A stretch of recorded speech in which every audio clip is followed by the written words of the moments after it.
तो अब हम नया एग्जांपल देखते हैं पुश डाउन ऑटोमेटा का, जो बोल रहा है L language equal to W W R. W एक स्ट्रिंग है और डब्ल्यू आर उस स्ट्रिंग का रिवर्स है। जो स्ट्रिंग बनेगी A plus B plus C, plus मतलब उसमें नल एक्सक्लूड हो जाएगा। ठीक है, तो पहले हम टप्पल्स बना लेते हैं। स्टेट बनेगी Q naught, Q one, Q two. तीन स्टेट क्यों, क्योंकि इनपुट दो हैं और हम एक प्लस लेते हैं ज़्यादा, A B. Starting state Q naught, final state Q to,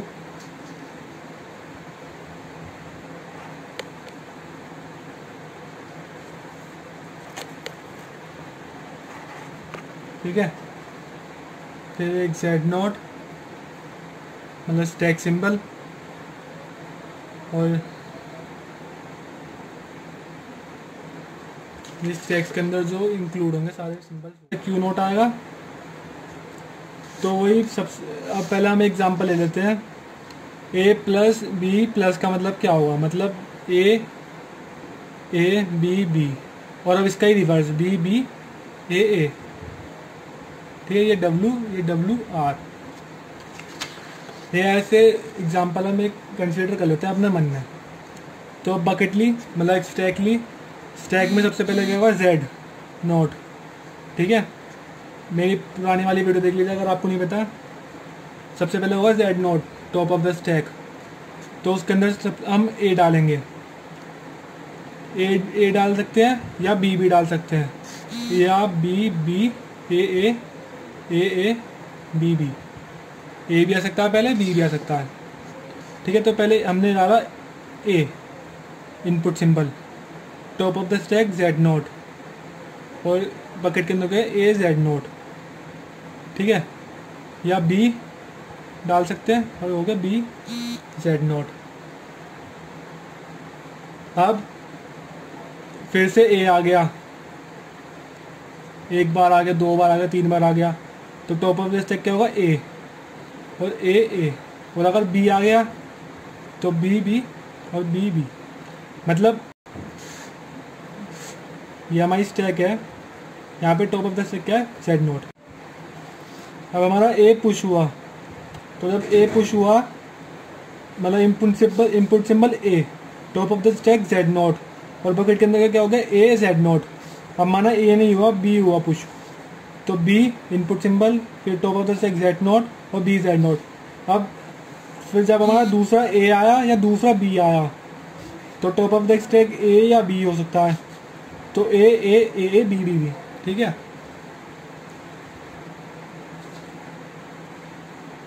अब हम दूसरे स्टेट पे आए Q1 पे।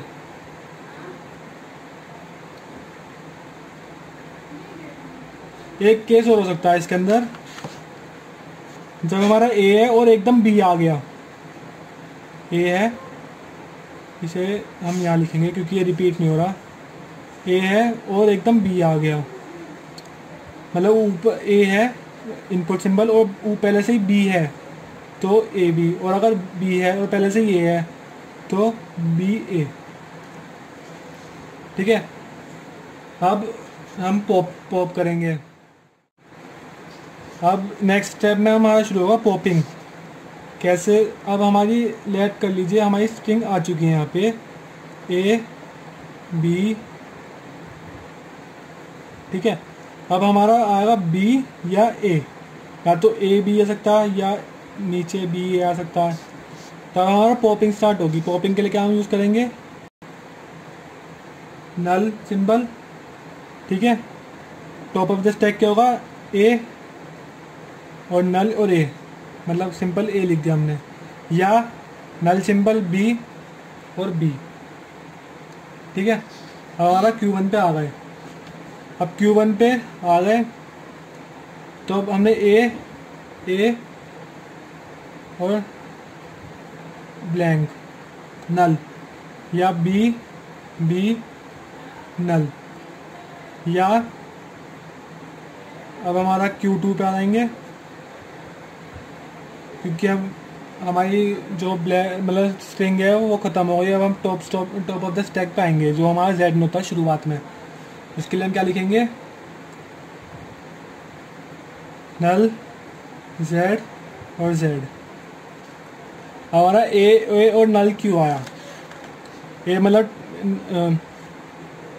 टॉप, ये मतलब हो गया हमारा इनपुट सिंबल जो हमारा रिवर्स स्ट्रिंग का होगा। जैसे ए था और यहाँ पहले बी था, तो फिर ए होगा उसके पीछे और उसके पीछे एक और ए होगा, या पीछे बी होगा या बी होगा, मतलब स्ट्रिंग रिवर्स या ना। या तो हम पहले हमने इस स्ट्रिंग को डाला, ये हमने पुश करा था पहले, फिर हमने इसको पॉप करा इस पार्ट की हेल्प से, और फिर एक जेड नोट पे आ गया फाइनली। तो जैसे हम हमारा यहाँ पे आ गया, हमें पॉप करना है तो सर ए को ही पॉप करेंगे। तो ए हमारा इनपुट सिंबल होगा, ए हमारा टॉप ऑफ द स्टैक होगा, और नल सिंबल क्योंकि पॉपिंग कर रहे हैं, ठीक है। या तो फिर होगा बी टॉप इनपुट सिंबल और बी होगा टॉप ऑफ द स्टैक, और इसे हम पॉप कर रहे हैं, ठीक है। अब ये क्यों आया हमारा, अब हमारे पूरी स्ट्रिंग खाली हो चुकी है, मतलब ये WR भी फिनिश हो चुकी है। तो अब हमारा एम नल सिंबल क्या होगा, मतलब इनपुट सिंबल क्या होगा, null symbol, top of the stack क्या जेड, और जेड फाइनल सिंबल होगा हमारा।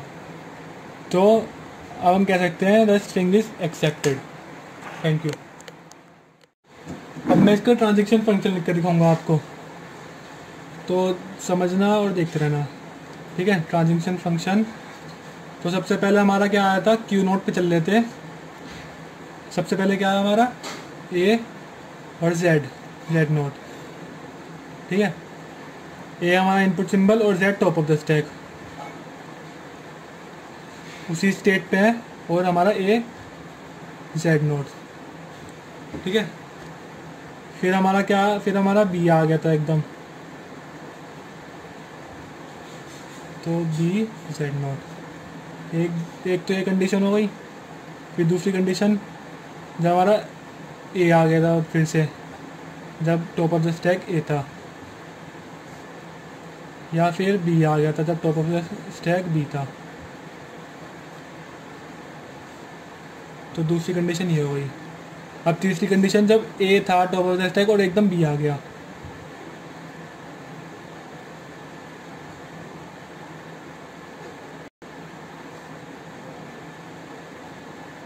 और जब बी था, बी आ गया और ए था टॉप ऑफ द स्टैक,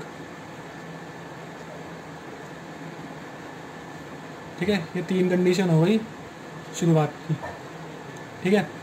फिर हमारा, हम जब इस पे आए तब हमें रिवर्स स्ट्रिंग आ गई थी, हमें पॉप करना था।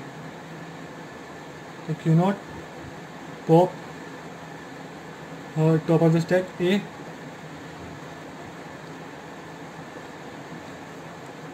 और जब पॉप करना था बी को तो top of the stack B. ये हमारी एक कंडीशन। अब हम इस पे आ गए, जब ए बार बार रिपीट हो रहा है या बी बार बार रिपीट हो रहा है on top of the stack,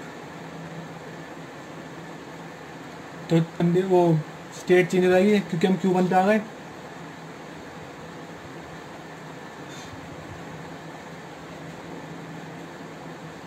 ठीक है, या फिर बी आ गया।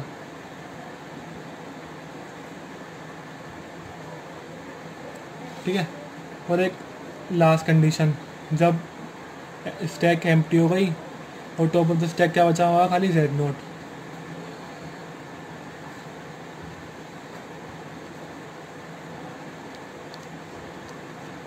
फाइनल स्टेट पे आ गए और यहाँ जेड। तो हम कह सकते हैं स्ट्रिंग हमारी जो है वो एक्सेप्ट हो गई। इसे हम बेसिकली पेपर में लिख के आते हैं ऐसे, और हम ऐसे डायग्राम भी बना सकते हैं। दोनों में से हम कुछ भी कर सकते हैं। Thank you.